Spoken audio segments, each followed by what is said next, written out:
We've been setting up real reconciliation sessions, listening sessions, learning from community about how we can, restore that trust. It is going to be a long process, but I am committed to making sure that we do that.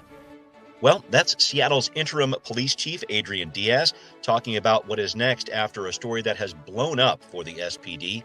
We're talking about a ruse used by Seattle police officers in the summer of 2020, where they said that the violent extremist Proud Boys group had shown up to a protest. This was not true. So, what does this mean for the SPD? And also, what does it mean that the Regional Homelessness Authority is talking about a possible increase in the number of homeless people in our region, a huge one at that? All that and more coming your way on Seattle News, Views, and Brews, your coffee break political podcast. I'm Brian Callanan. I'm a host on Seattle Channel. The views expressed here are my own, and I am joined by none other than, let's see if we can bring him in here. Is it time for David Croman? There he is from the Seattle Times. David, great to be with you here once again. And you're the transportation reporter for the Times, so I thought I'd throw you this question of the week. What is your favorite mode of transportation to use? Not necessarily report on. That might get confusing here, but what's your favorite mode of transportation to use? Well, I like biking because I appreciate the agency that it gives me, and even if it takes a little longer, I know every time exactly how long it's going to take. Plus, I get exercise along the way, so I love it. I'm a biker. I love it. I am too.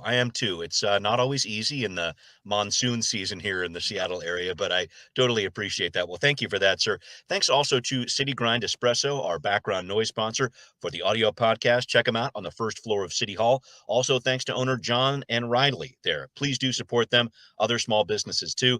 Thanks to our patrons. Leon just became a patron to support the show. Thank you very much, sir. And patrons at the $10 level are able to join our mug club.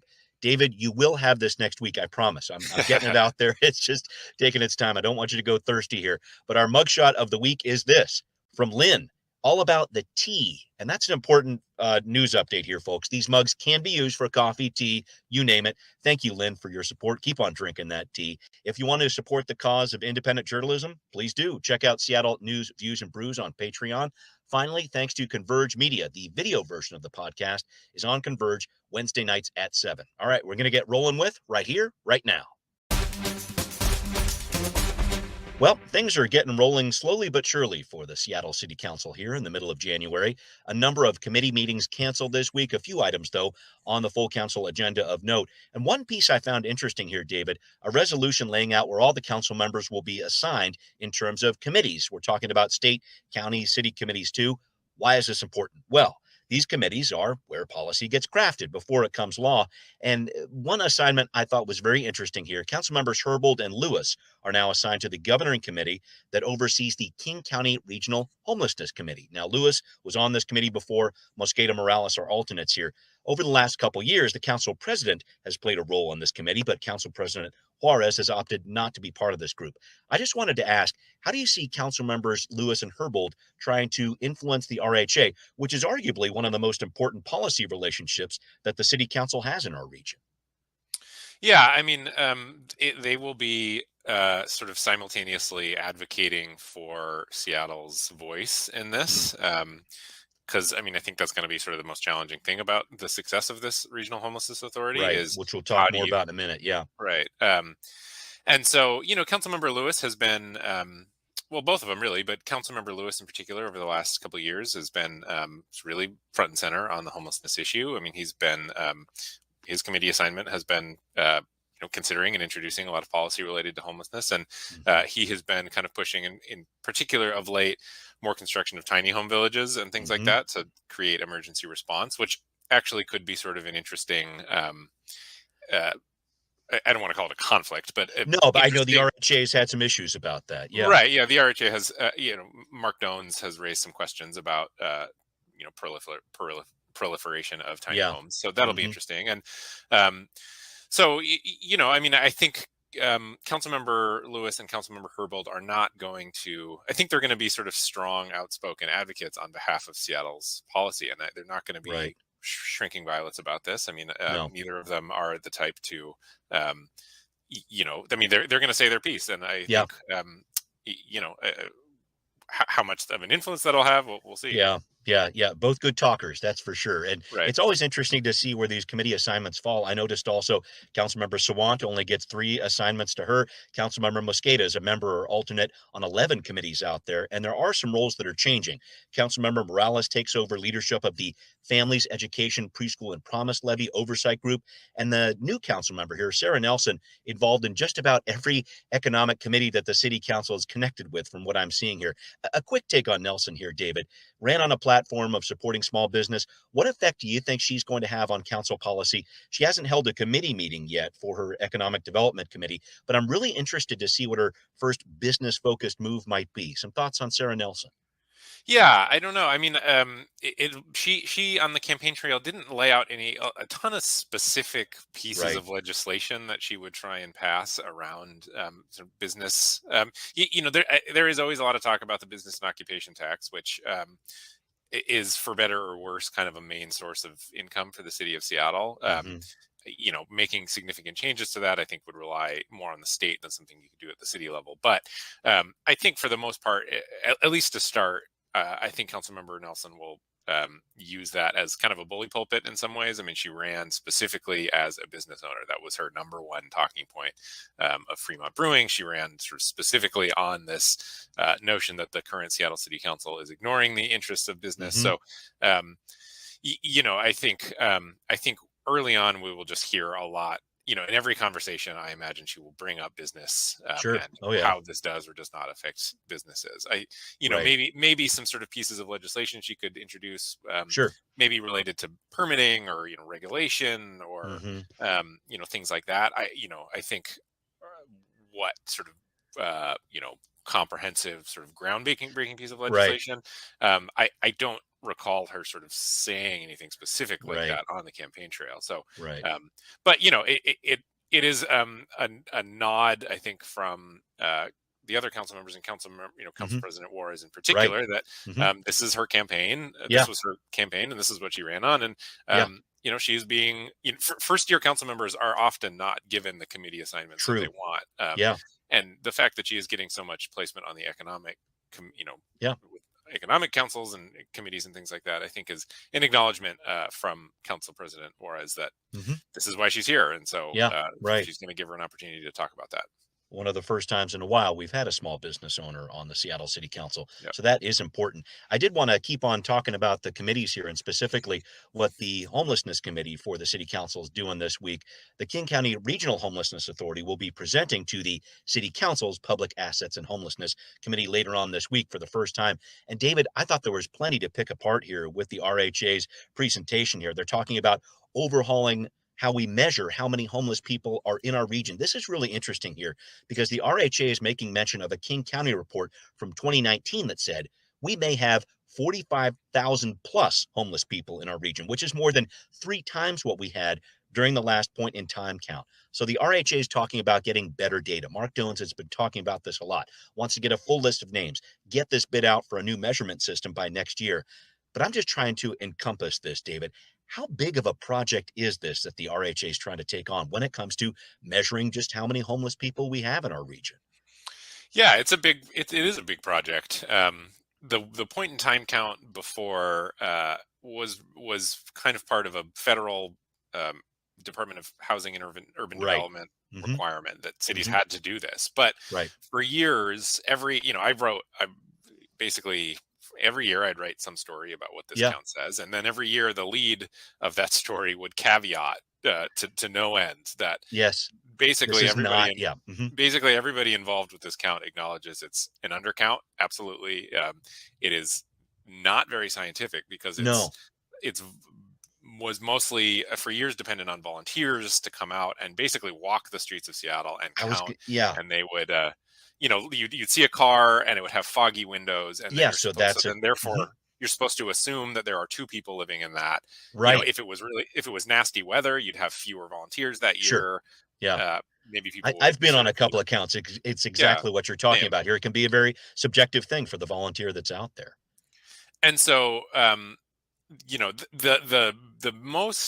reason it was valuable was you could establish some baseline and sort Right. of using that baseline, see which direction the numbers were moving. Again, Sure. fairly unscientific, but Hmm. I think it was more seen as, yeah, let's establish a baseline and then we can see if what we're trying to do is making a difference. Right. Um, what's tricky about, having a new count now is you Yeah. don't have that baseline anymore. You're Right. creating a new baseline, but the Hmm. theory is it will convey more clearly just how big the problem is. And Sure. I think most people who participated in the point in time count probably would have pegged it at somewhere like 3 times the number Yeah. that they're Yeah. actually counting, Yeah. and hopefully it's a more accurate count. And from here on out, you have a more accurate sense of whether certain policies are making a difference or not. Yeah, it's so difficult to think about this. I just know in the different stories I've done at different camps of people that are homeless or whatever else, just trying to find some sort of identification for a person who's in a camp like that is very difficult. Sometimes those IDs have been lost, stolen, etc. It's very difficult to talk about what the RHA is wanting to do here, which is, oh, say, okay, this person, this name was here at this location, whatever else. I, I don't know. I'm just trying to encompass how they're going to do it and what this process is going to entail because it's a lot. It's a lot of data to take in, and just the scope of it is massive. Trying to track Yeah, all that information down. yeah. And I think one big thing though that they're trying to do with Hmm. this new count is the kind of the in the world of best practices, having a quote by name list is kind of high up on that. So when a lot of people, when they talk about things that have worked for homelessness, they point to veteran homelessness, actually, which is the one kind of, I wouldn't say bright spot because we're talking about homelessness here, but an area in which there appears to have been some significant progress in actually reducing the number of veteran homelessness. And part of the Hmm. reason they're able to do that is they have, they have a very clear accounting of who these people are and then therefore what they need.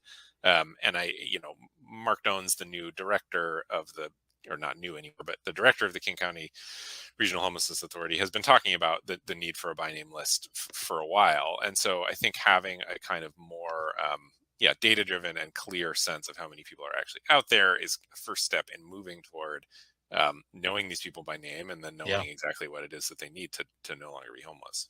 Right. And I think it'll be interesting to see how this relationship plays out between the Seattle City Council and the RHA because the RHA was asking for a little bit extra money from the Yeah. council and the budget process of last year didn't get all that money for a high acuity shelter that they were talking about in the downtown region or possibly outside of the downtown region of Seattle.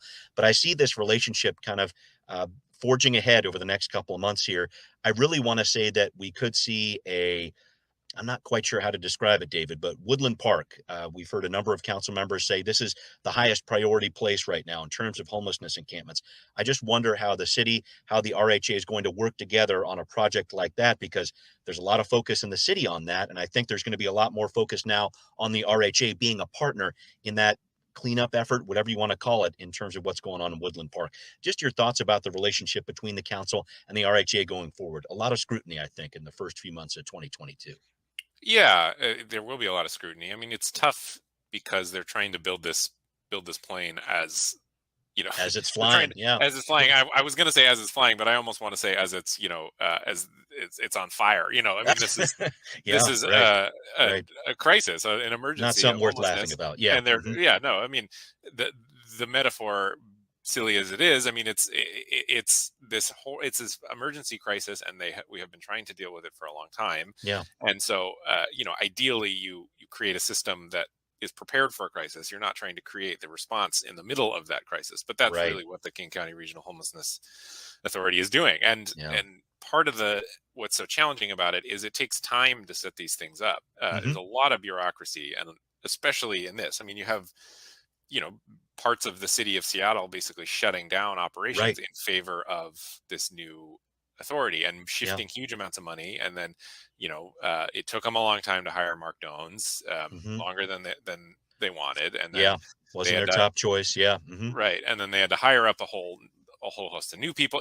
right, It's just the reality of setting up a new governmental agency. It takes a long yeah, time. right, And so I think we haven't really, I mean, we're what now, a couple years into setting this thing up. And right, only now, I think, is the Regional Homelessness Authority in a position to actually start it was Right. just a few months ago that Mark Dones proposed building that high acuity shelter downtown. That's I mean, right. That's we're right. just now getting into the rhythm of this authority actually like having policy ideas and Hmm. places to spend money. And so, it's Yeah. tough. So 2022, I think, will be kind of the real, like, was this all worth it test? Yeah. Is Yeah. this gonna actually do what people wanted it to do? Yeah, I think so too. And just waiting for this authority to establish itself during the pandemic. I mean, that was certainly a challenge for a lot of different government agencies, but seeing what's next here in 2022, going to be very interesting to track that down. All right, up next, breaking down the policy behind the ruse that continues to send shockwaves through the Seattle Police Department. That's coming up on Now Hear This. All right, folks, more on a continuing story for the Seattle Police Department. We reported last week on the ruse used by officers during the summer protests of 2020. These officers at the time said falsely that there were some Proud Boys protesters gathering.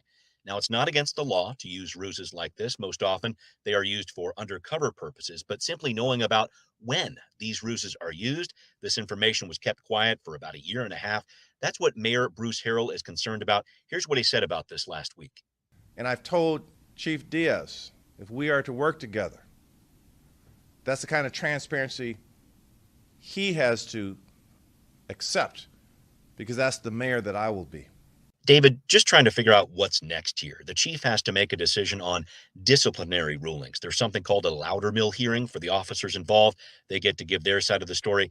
And 6 officers were caught up in this ruse. 2 were not given any discipline, just following orders, the OPA says here. And 4 have left the department. But now the Times is reporting one of those officers who has left has been rehired. And David, I'm just looking at what could be a very messy situation for the chief and for Mayor Harrell on this. Yeah, I mean, it could be a messy situation. I mean, in the past, Chief Diaz, we have a little bit of precedent, I suppose, into Hmm. how he would think about this. And I think of the so-called pink umbrella Yeah, incident in right. which on the Change the protest way they line, responded to protests. Yeah, okay. right, and officers, kind of snatched this umbrella from somebody, and it started this little Yep, skirmish, and then there was yep, pepper spray, and then it, kind of descended into chaos. And yeah, in that situation, the OPA recommended discipline against the person who set that off. And then instead of right. doing that, Chief Diaz overruled that and went and disciplined that person's superior. And so, Yeah, we have seen in the past that when it comes to plans or sort mm, of execution of strategy, yeah, Chief Diaz is probably more likely to impose discipline on the people highest up who are hmm, involved rather than the people below them. It's a very chain right. of command way of thinking.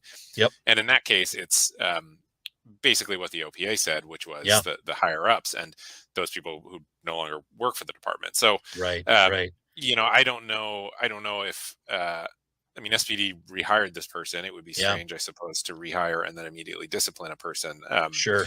And then there's, you got to think about arbitration too. Of Like course. That's every the piece part of that's messy. discipline Yeah. Hmm. every piece of discipline is subject to arbitration, which is often Absolutely. overturned, and then if you have something overturned, it sets precedent for future arbitration. It's a really hairy thing, and so I am not sure what Chief Diaz is going to do. I think he'll probably Yeah. have to do something, but he doesn't really have he doesn't really have the people that he might want to discipline. Right. They're not there anymore. Right.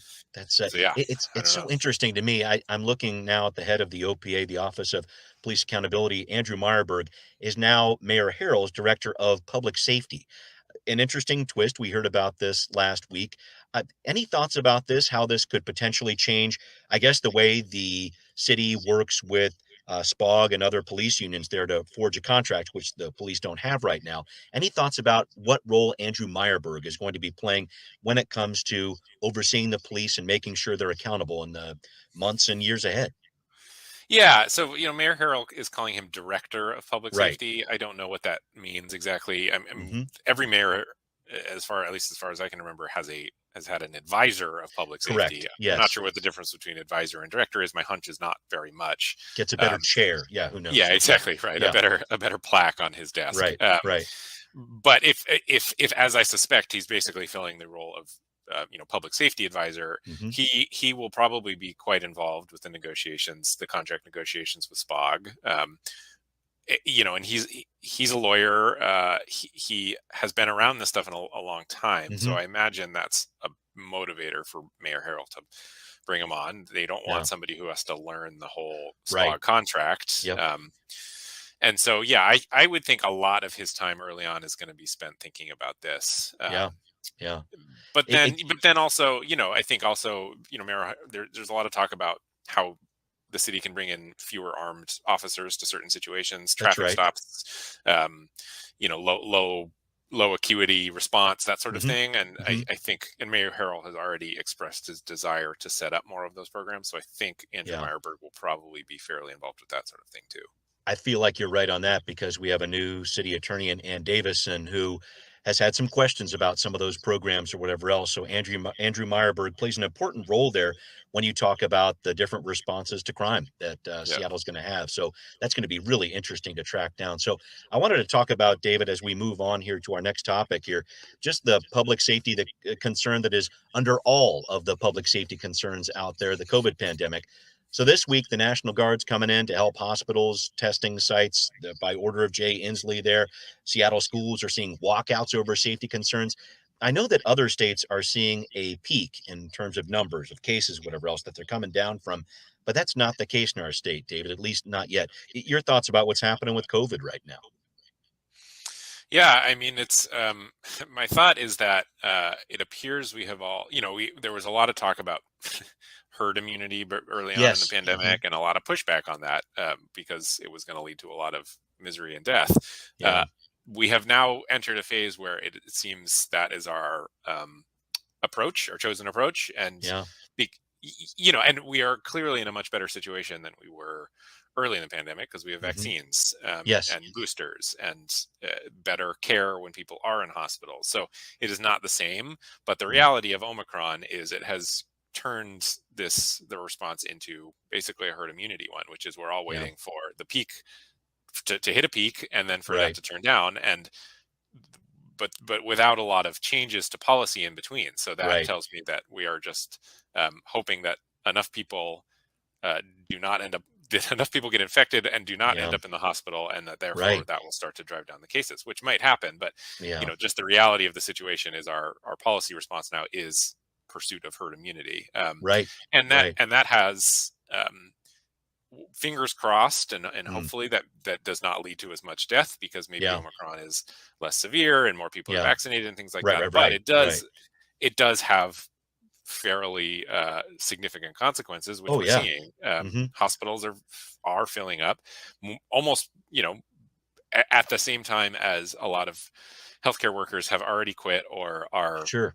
becoming infected because we've Hmm. decided we're okay with everyone in our society becoming infected, but that means that they can't come to work, and then we don't have people to care for the other infected people. And so, Yeah. even if we somehow manage to avoid a massive spike in deaths, although deaths are increasing, Yeah. this policy of pursuing herd immunity is clearly having some pretty negative consequences. But Yeah. the question being, was there any alternative? I'm Right. not I was sure. going to say it's almost like this is the way that this has played out almost by default, just because Right. Omicron is so much more contagious than any other variants of COVID. It's a lot of people are getting affected right away.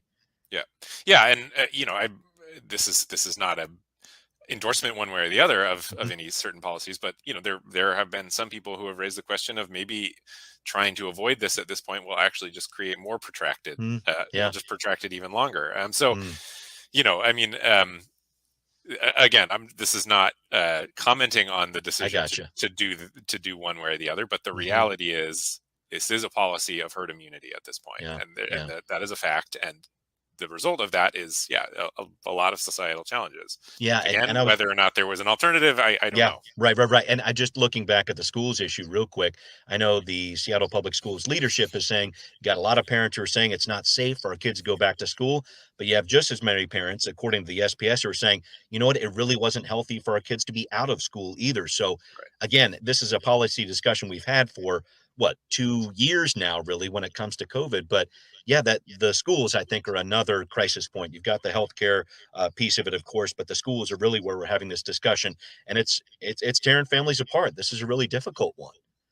Yeah, no, absolutely. And but and it is often framed as a choice between Yeah. opening schools or closing schools, but sometimes it's not a choice because there's just simply a lot of the closures we've seen are just because there's no staff, Right. because the teachers themselves are getting infected, or That's the right. kids, you hear reports about 10 of 30 kids showing up to school on some days. It's Yeah. just we are in a position that I think is really uncomfortable for everybody, which is that we're kind of not in control of a lot of these decisions. The virus is making these decisions for us sometimes. Yeah. So, even if, again, we're able to avoid mass death, Yeah. it is dictating our lives right now. Very true. Very true. Very true. All right. Well, thank you for that, David. And up next, since when did plowing snow turn into a partisan discussion? David's got the scoop. Maybe needs a shovel too. We're going to see what's up on Transportation Talk. All right, well, David, an interesting twist on the snowplow saga of this winter. So last week, the state DOT really battling with Kittitas County. Crews there were offering to plow some roads in a big storm, but that county doesn't have a vaccination requirement for its workers like the state does, so that coordinated effort between Kittitas County and the state DOT did not happen. Senators Judy Warnick, Curtis King from Central Washington really letting the governor have it on this one. David, if you could, please try to plow through some of the bumps on the roads. What's going on here? I mean, it's fascinating to me that we live in a time when, snow plowing and snowplow response has somehow managed to fall into this sort of ideological space, which is, mostly because of vaccine mandates. Yes, there are a shortage of WashDOT has a shortage of staff, and WashDOT has said that and has admitted to that. Yeah, and that has meant that especially some kind of rural roads and things like that might not be plowed as quickly. But where this fight has become is why that is the case. WashDOT and mostly Democratic legislators say, well, this 30% of our staff were of retirement age, and we're seeing departures before this. The pay isn't great. There's a lot of demand. I mean, they're saying this is sort of a complicated issue. While at least in the legislature, mostly Republican legislators and are saying, well, this is because of the governor's vaccine mandate that we have lost staff and is creating problems. And so it's interesting that, and so I think that kind of spilled out into view, in particular with Kittitas County. They released this kind of broadside on WashDOT saying that they had offered, there's a state road in Kittitas County that they had offered to help plow. WashDOT said no, because you can't attest to your staff's vaccination status. I mean, a lot of this, again, the state went ahead and hired a contractor. The roads have been plowed since then. The state says what Kittitas County, that they were overstating the problem, that the road was in fact passable. Kittitas County, the commissioners that I talked to said, no, it wasn't. It was unsafe, and this has created inefficiencies. But it just becomes this kind of it became somehow a state highway near Ronald, Washington, has somehow become a ideological battle point, which is ground zero. Okay, exactly. Not where I had anticipated we'd be. Oh boy. Well, who knows? I'll meet you at the brick. We'll talk all about it if we can get through the pass at some point. All right. Well, David, to wrap up the show, I've been noticing on Twitter a wonderful online rant from you about an improperly judged spelling bee. Now, I love spelling, one of my favorite subjects. I wish I could have taken it in college. What's going on here? This was interesting to see. Well, I have become hopelessly obsessed with the New York Times spelling bee. Yes, game. That little bee looking. Yes, honeycomb. Looks like a honeycomb. Yes. While everybody else is into Wordle, I'm still into spelling bee. And great. There was a word the other day. I was so close to getting like a queen bee when you get all of them. And there was a word that I thought was finally going to push me over, and it was choro. It's a kind of music that I only know about because my mom actually plays clarinet sometimes and plays choro music, and so I know that it's a thing. Choro, I believe. Yeah. Yes. Okay. And they wouldn't give it to me. They didn't count. So it's the only time I've ever considered complaining to an editor of a newspaper. We gotta push this one through, David. I mean, you keep spelling. I'll keep checking what you're doing there. But that's great. Keep up the good work, and thank you as always. Thanks also to our patrons. Thanks to everybody who's listening. It's Seattle News, Views, and Brews, where you can always find out what's brewing in local politics. Subscribe on iTunes, Spotify, wherever you might listen. Again, please do support the show on Patreon. Always appreciate it. Thanks for watching on Converge Media 2. We will see you next time. Seattle News, Views, and Brews is an independent production of Callanan Media Services. Copyright 2022.